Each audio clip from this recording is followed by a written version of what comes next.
तो कहानी की शुरुआत होती है 2040 से, जहाँ पर कि इस दुनिया को काफी ज्यादा एडवांस दिखाया जाता है। और इसी दौरान हम रितु नाम के एक लड़के को भी देखते हैं जो कि टोक्यो शहर के सबसे बड़े मेडिकल कॉलेज में डॉक्टरी की पढ़ाई करता था और आज के दिनों अपनी क्लासमेट और अपनी बचपन की क्रश एलाइजा को प्रपोज भी करने वाला था। इसके बाद रितु एलाइजा से मिलकर उसे अपना प्यार कन्फेस कर देता है, पर साथ ही वो उसे ये भी बता देता है कि उसे एक जानलेवा बीमारी है और इस बीमारी से बचने के लिए उसे अगले 5 सालों तक हाइबरनेशन मोड में रखा जाएगा। सो रितु एलाइजा से पूछता है कि क्या वो उसका 5 सालों तक इंतजार करेगी। जिसके बाद सीन चेंज हो जाता है और रितु अपनी बहन रियू और अपने दोस्त मिहारू के साथ हॉस्पिटल पर पहुंचता है, जहां पर कि डॉक्टर्स उसे बताते हैं कि उसे इन 5 सालों के दौरान कुछ भी महसूस नहीं होगा और वो जब 5 सालों के बाद उठेगा ना, तब उसे बस ऐसा ही लगेगा जैसे कि वो भी बस सो के ही उठा है। इसके बाद एलाइजा भी रितु को ढूंढते हुए उस हॉस्पिटल में पहुंच जाती है और वो रितु से मिलकर इस बात को एक्सेप्ट करती है कि उसके दिल में भी रितु के लिए प्यार है और वो उसका 5 सालों तक इंतजार भी करेगी। यहाँ पर रितु एलाइजा को किस करते हुए उसे अपना एक नेकलेस उतार कर दे देता है और उसे उसका इंतजार करने के लिए कहता है। और जब उसे हाइबरनेशन चैम्बर में लिटाया जा रहा था, तब भी उसके दिमाग में बस यही बात चल रही थी कि क्या उसे 5 सालों के बाद एलाइजा मिलेगी। खैर, इसके बाद एलाइजा रोते हुए रितु को गुड बाय कहती है और वो कहती है कि हम दोनों फ्यूचर में जरूर मिलेंगे। इसके बाद रितु धीरे से अपनी आंखें बंद कर लेता है और 5 सालों के बाद जब उसकी आंखें खुलती है, तब उसके सामने एक सुंदर सी लड़की खड़ी होती है, जिस लड़की का नाम मिरासु होता है। मिरासु रितु के चेकअप के लिए उसे डॉक्टर के पास लेकर जाती है, जहाँ पर कि डॉक्टर उसे कहती है कि रितु अब बिल्कुल ही ठीक है और वो चाहे तो अब हॉस्पिटल से जा भी सकता है। मिरासु उसे बताती है कि वो 5 सालों से रितु की केयर टेकर है और वो रितु को कुछ फीमेल गार्ड्स के साथ उसके अपार्टमेंट ले जाने लगती है। यहाँ पर रितु को कुछ भी समझ में नहीं आ रहा था कि 5 सालों के बाद उसके साथ ये सब क्या हो रहा है और उसे हर जगह बस लड़कियां ही क्यों नजर आ रही हैं। रितु की बेचैनी को देखकर मिरासु उसे सारी सच्चाई बता देती है कि उसके हाइबरनेशन में जाने के बाद इस दुनिया में बहुत ही बड़ी महामारी आई थी और उस महामारी ने इस पूरी दुनिया से मर्द जात को ही खत्म कर दिया और अब इस दुनिया में सिर्फ औरतें ही बच गई हैं।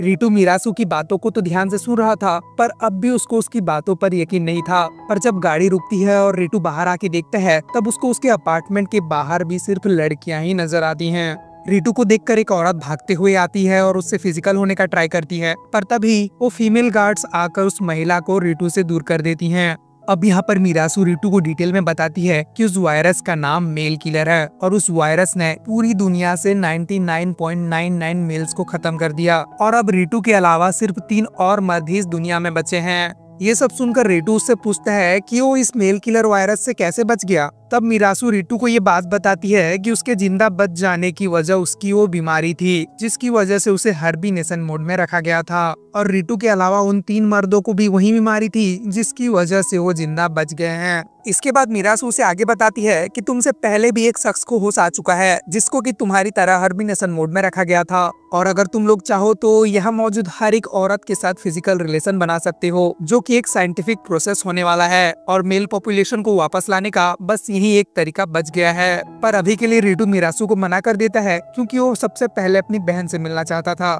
अब अपने अपार्टमेंट पहुंचने के बाद रितु टीवी में ये देखता है कि सभी जगह बस उसके होश में ही आने की बातें चल रही थी और साथ ही उसे ये बात भी पता चलती है कि अब इस पूरी दुनिया को वुमेन ऑर्गेनाइजेशन ही कंट्रोल करती है। तभी पीछे से मिरासु आकर रितु से ये कहती है कि अब तो तुम्हें पता चल गया ना कि ये प्रॉब्लम कितनी बड़ी है, जिस पर कि रितु कहता है कि हम लोग तो आर्टिफिशियली भी बेबी बॉर्न कर सकते हैं ना, पर मिरासु से मना करते हुए कहती है कि सारे तरीके फेल हो चुके हैं और नेचुरल फर्टिलाइजेशन प्रोसेस ही एकमात्र रास्ता रह गया है। तभी वहाँ पर रितु की बहन रियू भी आ जाती है, जो कि रितु को वापस से देखकर काफी खुश होती है और वो बताती है कि उनके भाई मिहारू को भी डीप स्लीप प्रोसेस में रखा गया है, मतलब कि वो सोया हुआ है। जिसके बाद रितु रियू से एलाइजा के बारे में पूछता है, जिस पर कि रियू ये बात बताती है कि एलाइजा तो पिछले 3 सालों से मिसिंग है। खैर, इसके बाद रात को रितु अपने बेड पर आराम कर रहा होता है कि तभी वहाँ पर मिरासु आकर रितु से फिजिकल होने के लिए उसे सेड्यूस करने लगती है, पर रितु उसे साफ साफ ही मना कर देता है और कहता है कि वो अभी इस चीज के लिए रेडी नहीं है, जिसे कि सुनकर मिरासु को ये लगता है कि शायद रितु उसे पसंद नहीं करता और वो कमरे से बाहर चली जाती है। अब कमरे के बाहर मिरासु को रितु से पहले होश में आया आदमी, जिसका की नाम हिमू होता है, उसकी केयर टेकर मिलती है, जो कि मिरासु के पास जाकर ये कहती है कि अगर वो चाहे तो उसे उसके बॉस के पास ले जा सकती है, जो कि मिरासु की हर एक इच्छा को पूरी कर देगा। पर मिरासु उसके ऑफर को रिजेक्ट कर देती है और वहाँ से चली जाती है। अब इसके अगले दिन मीरासु रितु के सामने ढेर सारी लड़कियों को लेकर पहुंच जाती है ताकि रितु उनमें से अपने लिए एक पार्टनर को चूज कर उसके साथ रिलेशनशिप बना सके। पर अगेन रितु साफ साफ इस चीज के लिए मना कर देता है क्योंकि वो बिल्कुल भी इस चीज में पढ़ना नहीं चाहता था। पर मीरासु से ये बात समझाती है कि तुम मामले की गहराई को समझ क्यों नहीं रहे। अगर तुमने अभी कोई कदम नहीं उठाया तो धीरे धीरे हम सब भी खत्म हो जाएंगे। अब सब समझने के बाद रितु ये कहता है कि अगर ऐसी ही बात है तो मैं सबसे पहले अपने प्यार एलाइजा से ही शुरुआत करना चाहूंगा। और मीरासु भी इस चीज के लिए मान जाती है। पर साथ ही मीरासु ये शर्त भी रखती है कि वो हर रोज एक लड़की को रितु के पास लेकर आती रहेगी। क्या पता शायद रितु उनमें से एक को पसंद कर ले। तो वहीं पर हमें दूसरे शख्स हिमू को दिखाया जाता है जो कि हर एक लड़की के साथ रिलेशनशिप बना लेता था और उसकी केयरटेकर हर उस लड़की को उसके पास लेकर आ जाती थी जिसको कि वो कभी टीवी में देखा करता था। इसके बाद सीन चेंज होकर हमें रितु को दिखाया जाता है जो कि मीरासु से कुछ पूछ रहा था। रितु से पूछता है कि क्या हम लोग एडवांस मशीनरीज और टेक्निक्स का यूज करके इस एमके वायरस का इलाज नहीं ढूंढ सकते। जिस पर कि मीरासु से बताती है कि तुमसे पहले भी कई लोग इस एमके वायरस के इलाज ढूंढने में लगे हुए हैं पर आज तक किसी को भी कोई भी सफलता नहीं मिली। उल्टा जो भी रिसर्चर्स इस काम में लगे हुए थे उन सब की जाने चली गई। इसके बाद अपने कमरे में वापस जाते वक्त रितु को वही शख्स हिमू मिलता है जो कि उसे इनडायरेक्टली ताना मारते हुए नामर्द और निकम्मा कहता है और साथ ही वो रितु को ये सजेशन देता है कि उसे मर्दों की तरह अपनी लाइफ जीनी चाहिए। इसके बाद रितु अपने कमरे में जाकर शावर लेने लगता है कि तभी वहाँ पर एक लड़की आकर रितु को अप्रोच करने लगती है। पर ये रितु इतना ज्यादा निकम्मा होता है कि वो लड़की को ऐसे देखकर उसी के ऊपर बेहोश हो जाता है। एंड जब उसकी वापस से आंखें खुलती है तब वो देखता है कि वो लड़की तो उसी के सामने सोफा में लेटी हुई है। इसके थोड़ी देर के बाद रितु की नजर एक और लड़की पर जाती है जो कि उसी के साथ उसी के बगल में सोई हुई थी। एक्चुअली इस लड़की का नाम सुई होता है और ये रितु की बॉडीगार्ड थी। इसके बाद रितु, सुई और बाकी सब मिलकर एलाइजा के रूम में पहुंचते हैं जहां पर उन्हें पता चलता है कि एलाइजा भी एमके वायरस पर ही काम कर रही थी। और यहाँ पर हमें रितु और एलाइजा के बचपन का एक फ्लैशबैक दिखाया जाता है जहाँ पर एलाइजा के डॉगी के मरने पर ये दोनों मिलकर कसम खाते हैं कि ये दोनों बड़े होकर एक अच्छे डॉक्टर बनेंगे और हमेशा ही दूसरों की मदद किया करेंगे। अब इस बात को याद करके रितु ये ठान लेता है कि वो एमके वायरस का इलाज ढूंढ कर ही रहेगा और वो ये सारी चीजें न्यूज चैनल्स को भी बता देता है। और एलाइजा भी कहीं पर छुप कर रितु की इन सारी बातों को सुन रही थी। रितु सबको ये दिलासा देता है कि अब किसी को भी घबराने की जरूरत नहीं है और वो जल्द से जल्द इस एमके वायरस के एंटीडोट के ऊपर काम करेगा और जल्द ही सब कुछ पहले जैसा ठीक हो जाएगा। इसके बाद रितु वापस से मीरासु से मिलता है और उसे उस रात के लिए सॉरी कहता है। रितु ये कहता है कि अगर मैं तुम लोगों के साथ रिलेशन नहीं बना रहा तो इसका ये मतलब नहीं है कि मैं तुम लोगों की मदद नहीं करना चाहता या फिर मुझ में वो बात नहीं है। अब ये सुनकर मीरासु को भी काफी अच्छा लगता है क्योंकि ये दिखाता है कि रितु कितना काइंड हार्टेड पर्सन है।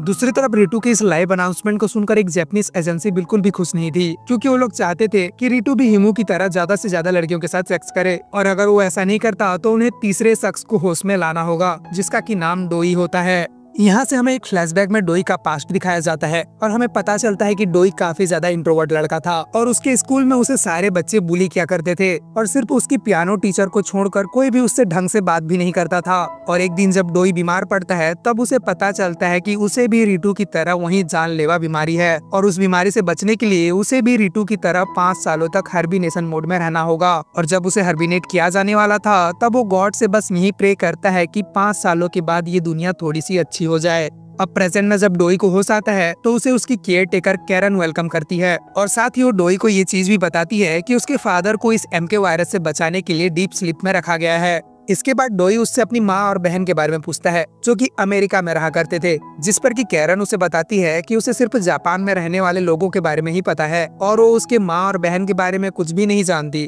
और इसके बाद वो डोई को उसके क्लासरूम ले जाकर उसके क्लास के सारी लड़कियों से उसे इंट्रोड्यूस भी करवाती है। क्लासरूम में सारी ही लड़कियां डोई को काफी ज्यादा भाव दे रही थी तो डोई को लगता है कि क्लासरूम में और कोई लड़का मौजूद ना होने की वजह से ही उसे इतना अटेंशन दिया जा रहा है। खैर क्लास खत्म होने के बाद डोई अपनी पियानो टीचर से मिलता है जो कि डोई को पूरी तरह से ठीक देखकर काफी ज्यादा खुश होती हैं और रात में डोई को डिनर के लिए अपने अपार्टमेंट इनवाइट करती हैं। इसके बाद डोई प्लेग्राउंड में जाता है जहाँ पर उसको ये समझ में नहीं आ रहा था कि सब लोग उसे इतना अच्छा ट्रीट क्यों कर रहे हैं। तभी कैरन उसके पास आकर उसे ये बताती है कि वो इन सारी लड़कियों में से किसी को भी अपने लिए चुन सकता है। अब डोई को उसकी बातें समझ में ही नहीं आती। इसके बाद डोई जब प्लेग्राउंड में जाता है तो सभी लड़कियां डोई को इम्प्रेस करने के लिए जोर जोर से उस बॉल को मारने लगती है और इसी चक्कर में वो बॉल जाकर डोई को जोर से लग जाती है। तभी उस ग्रुप में से एक लड़की आकर डोई को इस चीज के लिए माफी मांगती है और वो उससे कहती है कि वो डोई को इसका कोई भी मुआवजा भरने के लिए तैयार है। अब इसके बाद डोई जब रात को डिनर करने के लिए अपनी पियानो टीचर के पास जाता है तो डिनर करने के बाद उसकी पियानो टीचर डोई को अपने साथ रिलेशनशिप बनाने के लिए कहती है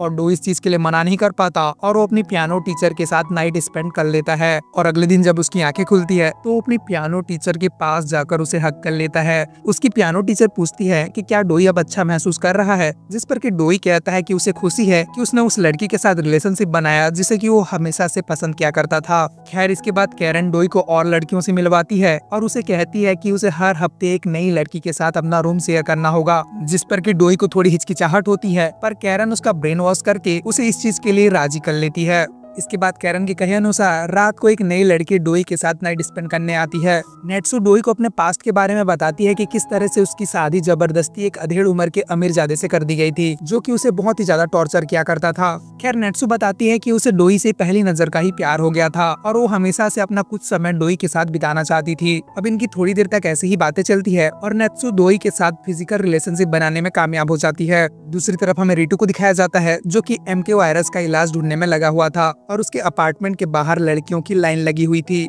पर रिटू किसी भी लड़की से रिलेशनशिप नहीं बनाना चाहता था, जिसकी वजह से जापानीज ऑर्गेनाइजेशन उससे काफी ज्यादा नाराज थी। खैर यहाँ से सीन कट हो जाता है और जापानीज ऑर्गेनाइजेशन ने एक नई लड़की को रिटू की केयर टेकर बनाकर भेजा होता है।